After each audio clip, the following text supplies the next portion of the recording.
atau rumah tahanan bagi sebagian orang hanya dianggap sebagai tempat berkumpulnya narapidana menjalani masa hukumannya.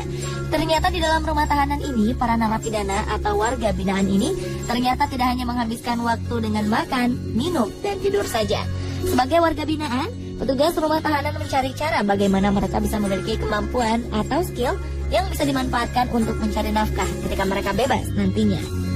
Inilah yang mendorong petugas rumah tahanan wanita di Pondok Bambu memberikan fasilitas-fasilitas pendukung seperti sarana perpustakaan, sanggar tari, salon, dan kerajinan tangan. Faktanya, kerajinan tangan mendapat respon positif dari warga binaan di sini. Mereka mengolah dengan baik sarana dan bahan-bahan yang sudah disediakan oleh petugas. Mereka dapat menghasilkan karya kerajinan tangan yang berkualitas. Kerajinan tangan yang dibentuk adalah kerajinan tangan dengan menggunakan mote atau manik-manik. Mote ini dibentuk sedemikian rupa menjadi sebuah tas, tempat tisu, hiasan boneka Barbie, tempat air mineral, hingga bentuk karangan bunga.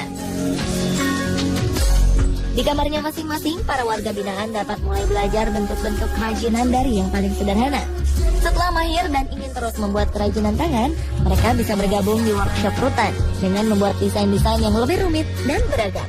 Belajar mote dari teman sekamar sampai bisa terus ikut kegiatan di sini di Bingker, bisa bikin keranjang, tempat tisu, Barbie, sama bunga.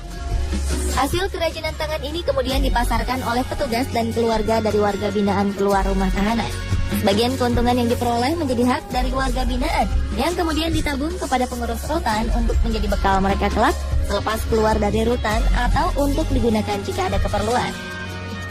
Nah, hasil ini sendiri 50% pembagiannya adalah untuk warga binaan pemasyarakatan.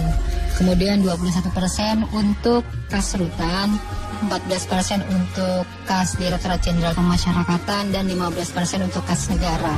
Dan untuk 50% warga binaan pemasyarakatan dimasukkan ke dalam buku tabungannya. Yang mana nanti buku tabungan ini bisa digunakan ketika warga binaan membutuhkan untuk keperluannya sehari-hari. Selain kerajinan tangan mote, Rutan Pondok Bambu juga memfasilitasi warga binaan yang memiliki ide kerajinan tangan lain. Di antaranya adalah melukis gelas dan piring hiasan, menghias tempat penyimpanan dari kain flanel, membuat sendal, membuat tas, dan hiasan-hiasan lain yang berpotensi untuk dijual nantinya. Namun dari semua kerajinan tangan ini, penjualan terbesar masih dari mote. Petugas rutan mengaku masih sulit memasarkan hasil kerajinan tangan dari warga binaan ini lantaran masyarakat masih belum banyak yang mengetahuinya. Kegiatan kerajinan tangan ini ternyata sudah dilaksanakan oleh beberapa rumah tahanan di Indonesia.